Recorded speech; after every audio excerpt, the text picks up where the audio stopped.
हाँ जी, बांग्लादेश और इंडिया के दरमियान जो पहले टेस्ट का पहला दिन डांसिंग डे रहा है बैट्समैनों के लिए। और स्पिन विकेट बनी हुई थी। जिस तरह की विकेट्स चाहिए होती हैं एशिया में, उस तरह की बांग्लादेश की विकेट थी। और मज़े का कॉम्बिनेशन रहा है। और सबसे हाईलाइट जो चीज़ आज की हुई वो था विराट कोहली का डिसमिसल।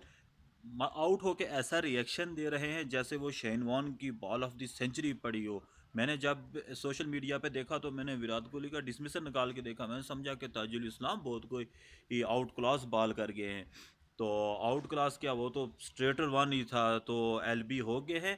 अनएक्सपेक्टेड रिएक्शंस आ जाते हैं, जैसे हम फैंस देख रहे होते हैं तो और हम कह रहे होते हैं कि इधर इस वक्त इनकी बैटिंग सही होनी चाहिए, आउट ना हो। तो जब आउट होते हैं तो हमारा मुंह भी खुल जाता है और आंखें भी खुल जाती हैं। तो इस तरह अब बैट्समैन की भी खुलना शुरू हो गई हैं।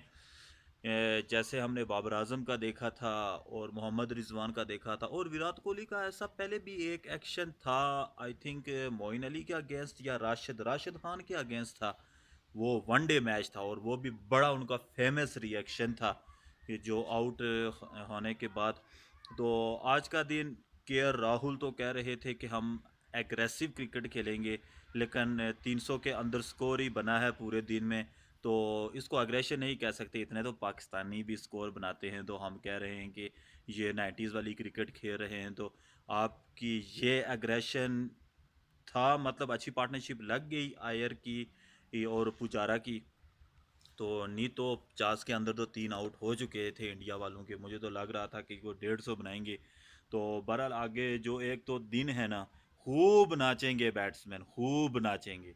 तो बड़ा इनका सही मज़ा आएगा देखते हुए। तो बांग्लादेश वालों को जिस तरह की विकेट बनानी चाहिए थी उस तरह की उन्होंने बनाई, क्योंकि यही इनको सूट करती है। और फिर जब यही निकलते हैं ना बाहर, कहीं न्यूजीलैंड या साउथ अफ्रीका में खेलने के लिए, तो फिर इनके लिए बड़ी मुश्किल हो जाती है।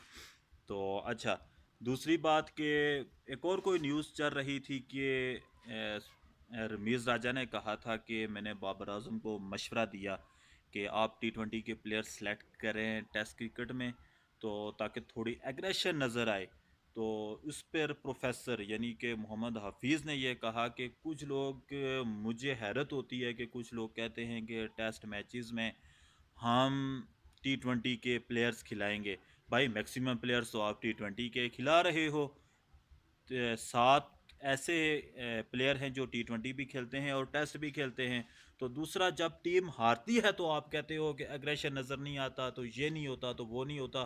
तो अब आप क्या जनाब अजहर अली को उठ के कहोगे कि 20 बालों में 50 स्कोर बनाओ, तो वो बना सकेगा? नहीं, क्योंकि उनके अंदर काबिलियत ही नहीं है तेज़ खेलने की। तो जैसे इंग्लैंड वालों ने T20 के प्लेयर सेलेक्ट किए तो वो लेके आए। और उन्होंने न्यूजीलैंड को पहले वो 300 चेस किया स्कोर, फिर इंडिया को हराया, फिर वर्ल्ड कप जीते। फिर अब ये आके सीरीज़ इधर हमें घर में हरा के चले गए। तो जो अभी तक हार हमें हाज़म नहीं हो रही, अभी तक सोच रहे हैं कि भाई हुआ तो हुआ क्या है कि हम इंग्लैंड से हार गए हैं। एक्चुअली इतनी क्रिकेट हुई नहीं है ना पाकिस्तान में। मतलब जब से मैं क्रिकेट देख रहा हूँ 2004-5 से मैंने देखना शुरू की थी। तो उस वक्त तो सिर्फ कुछ खिलाड़ी होते थे जिनको देखने के लिए क्रिकेट देखते थे।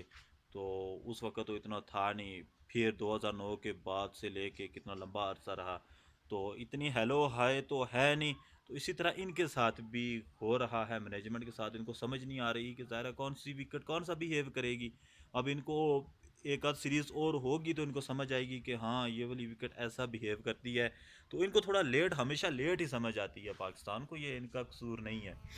तो ये है कि ये कल का दिन फिर इंडिया और बांग्लादेश का।